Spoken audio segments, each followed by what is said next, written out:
Continuando então a falar dos gases, né, especificamente das transformações gasosas, uma outra transformação também bastante conhecida foi estudada, né, sistematicamente por Jacques Charles, conhecida como transformação isobárica também, né? Lembrando que baros significa pressão, ou seja, a transformação isobárica, estudada pelo Charles, é transformação de pressão constante. Então nós iremos mexer nas características do gás menos na pressão. Okay? Então vamos à ilustração para tentar mostrar para a gente essa ideia. Imagine o seguinte, acompanhe aqui do lado esquerdo. A gente tinha um gás, né? Uma certa temperatura e numa certa pressão. Bom, o que acontece? Imagine que de alguma maneira você comece a fornecer calor para esse gás. Olha aqui, então aqui embaixo mostra um foguinho, né, esquentando o gás. A gente começa a perceber, pessoal, que conforme você vai aumentando a temperatura do gás, ele começa a querer expandir e aí, consequentemente, ele vai empurrando a parede do recipiente, né? Então, essa parede aqui, relativamente, ela é móvel, né? E à medida que você vai esquentando o gás e a temperatura vai aumentando, ele começa a expandir, fazendo com que o volume também vá aumentando. Porém, a pressão é a mesma, né? Eu até coloquei aqui um pezinho para mostrar que esse gás está sustentando uma certa pressão desse pezinho, né? Atmosférica mais o pezinho, e aqui ele também está suportando a mesma pressão atmosférica mais o pezinho. A pressão é a mesma. Aí você pode pensar assim, professor, mas eu estou colocando mais temperatura, a pressão não ia aumentar? Ora, nesse caso ela não aumenta, sabe por quê? Conforme você vai esquentando e ele vai expandindo, o expandir é uma forma de você não aumentar a pressão. Então, conforme você vai colocando energia, vai aumentando a temperatura e ele vai crescendo, ele acaba não aumentando a pressão interna. Tá? Então essa é a transformação isobárica. A pressão do lado esquerdo e a pressão interna do lado direito são as mesmas. Tá? A pressão é a mesma. O que é que mudou? Temperatura e volume. E, de acordo com a lei de Charles, percebemos algo que é relativamente intuitivo. Conforme a temperatura aumenta, o volume também aumenta. Né? E isso gerou, então, uma curva linear para o gás ideal, em que a pressão é constante, mostrando para a gente que tudo que acontecer com a temperatura também acontece com o volume. Ou seja, o volume é diretamente proporcional à temperatura. Olha esse gráfico que interessante, ó, já com valores para facilitar o nosso entendimento. Imagine que o gás estava aqui num certo estado A. Tinha 20 centímetros cúbicos, 300 Kelvin. Imagine que você pegou lá de 300 Kelvin e dobrou a temperatura para 600. Ora, se a temperatura dobra, o volume também dobra. Passou de 20 para 40. A temperatura passou de 300 para 600. O volume passou de 20 para 40. Isso gera, então, uma reta crescente, né? Mostrando que volume e temperatura são grandezas diretamente proporcionais. O que gerou a lei. Numa transformação isobárica, volume dividido por temperatura é constante. Por exemplo, lá no estado A, volume pela temperatura daria 2/3. Se você for lá para o estado B, o volume pela temperatura também dá 2/3. O que significa isso? Perdão, não é 2/3, desculpa. Daria 2/30, né, no estado A, e no estado B também daria 2/30. De qualquer forma, é constante. Isso então nos mostra que se a pressão é constante, conforme você aumenta a temperatura, o volume também aumenta, e é linear essa variação. A gente pode escrever aquela relaçãozinha, né, conhecida, V sobre T num ponto é igual a V sobre T no outro, isso se for isobárica, tá bom? Volume pela temperatura no estado A é igual ao volume pela temperatura no estado B. Essa é a lei de Charles, tranquilo? E uma outra transformação também bastante relevante para a gente foi estudada, né, por Gay-Lussac, e ele analisa as transformações gasosas considerando que o volume é constante, ou seja, gerou a transformação isocórica. Coros significa volume, isocórico é mesmo volume. Então, a lei de Gay-Lussac está associada a uma transformação isocórica, em que o volume é constante. Conforme você viu aqui, ela também pode ser chamada de isovolumétrica ou de isométrica. O que é importante?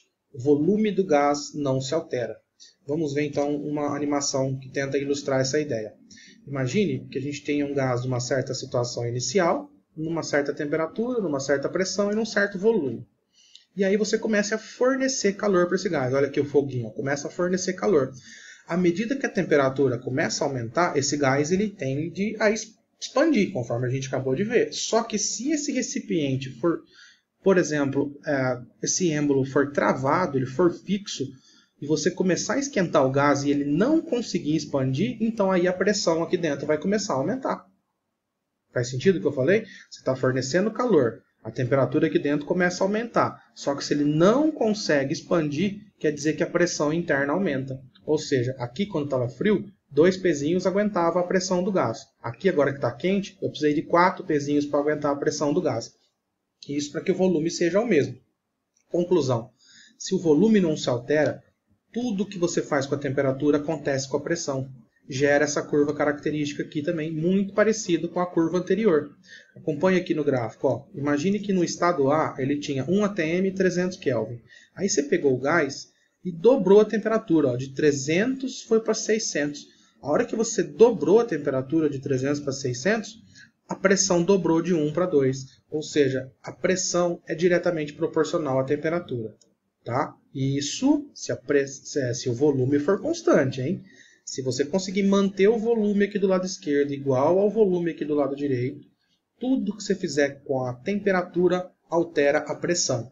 Ou seja, nesse exemplo que eu fiz aqui, ó, quando a gente dobrou a temperatura de 200 para 600, a pressão dobrou de 1 para 2. Ou seja, diretamente proporcional, gera uma reta crescente também. Tá bom? Então, na lei de Gay-Lussac, estuda as transformações isocóricas, a curva característica é uma reta crescente.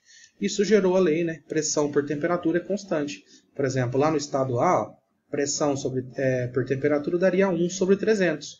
Lá no estado B também daria 1 sobre 300. Ou seja, pressão por temperatura é constante. A gente pode escrever, então, dessa forma, né? Que para o estado A, pressão sobre temperatura é igual a pressão sobre temperatura no estado B. Tranquilo?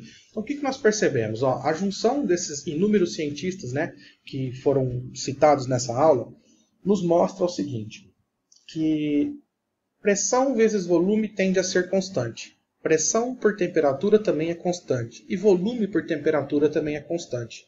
Isso levou, então, à seguinte conclusão, né? A relação PV sobre T também é constante. Por isso que quando a gente pensa em uma transformação que não seja nenhuma dessas três, a gente pode escrever uma lei geral para as transformações gasosas. Isso sem mudar a quantidade, tá? Sem alteração no número de mol. A gente pode escrever que para um gás, pressão vezes volume sobre a temperatura antes dele transformar é igual a pressão vezes volume sobre a temperatura após ele transformar. Isso porque o produto PV sobre T é constante. Quer dizer, então, que a gente pode aplicar essa lei geral aqui. Tá? Isso vale para qualquer transformação gasosa.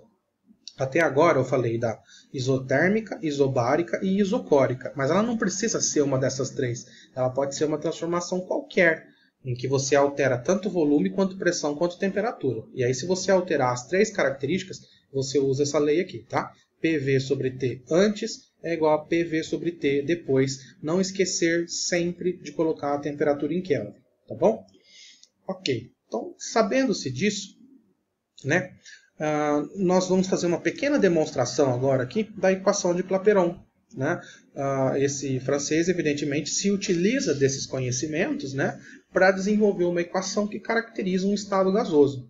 Até agora, pessoal, a gente falou de transformação. Né? A gente tinha um estado e passou para outro. Mas quando você tem um estado fixo específico que você quer caracterizar ele, nós já sabemos que PV sobre T é constante. Né? Por isso que a gente igualou o A com o B, né? O antes com o depois. E essa constante nós chamaremos de R. Okay? Então, na lei de Clapeyron, na equação de Clapeyron, esta constante aqui nós arbitrariamente denominaremos de R. Ou seja, gente, P vezes V sobre T tem que dar o R.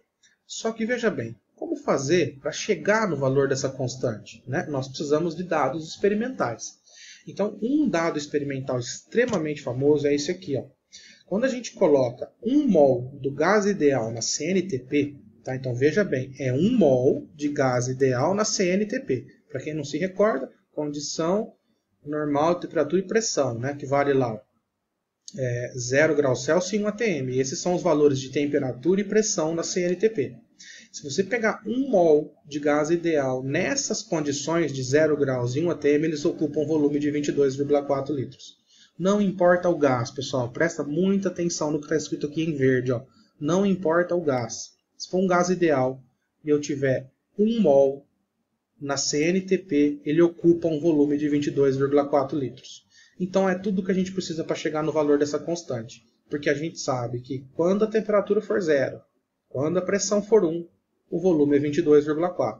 Vamos colocar esses valores aqui nessa lei, ó, P vezes V sobre T, para chegar no valor de R. Como que ficaria? O R ele é PV sobre T, então ficaria a pressão de 1 atm, o volume é 22,4 litros, quando a temperatura for 273 Kelvin. Perceba que aqui eu já transformei o 0 graus Celsius em Kelvin, né? Então 0 graus Celsius é 273 Kelvin. De novo, quando a temperatura é 273 e a pressão é 1, o volume é 22,4. Ao efetuar essa conta, nós chegaremos em 0,082 atm litro mol Kelvin.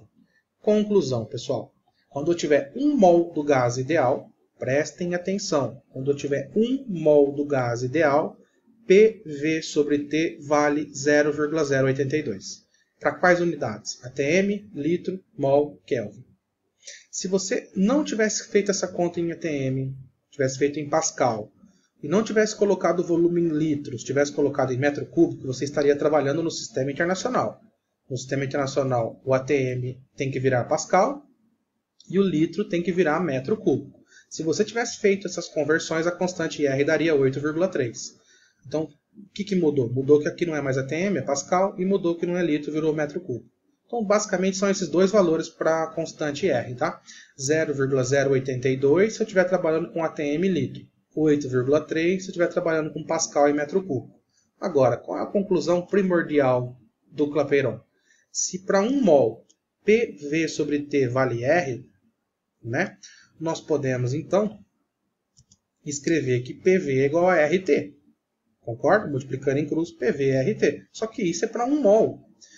Né? Então, se 1 mol ocupa 22,4, pessoal, se fossem 2 mols ia ser 44,8. Ou seja, se é 2 mol, ocupa o dobro do volume. Se fosse 3 mol, seria o triplo do volume e assim por diante.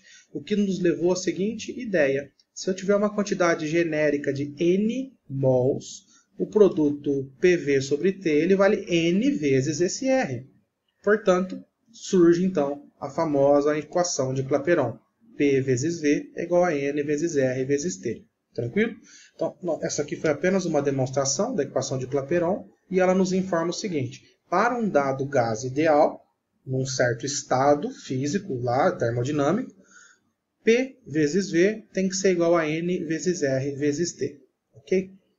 E aí, pessoal, trata-se só de colocar valores na fórmula. Então, vamos lá. Para que ela serve? Se eu conhecer a pressão e o volume, eu calculo a temperatura. Se eu conhecer a temperatura e o volume, eu calculo a pressão. Uma vez que eu tenho essa equação, eu não preciso mais de ficar fazendo experiências. Se eu conhecer lá o volume e a pressão, eu chego no número de mol e assim por diante. Ok? Agora é treinar exercícios de aplicação dessas relações aí. Tranquilo? Então, obrigado pela sua atenção e até uma próxima aula. Tchau, tchau.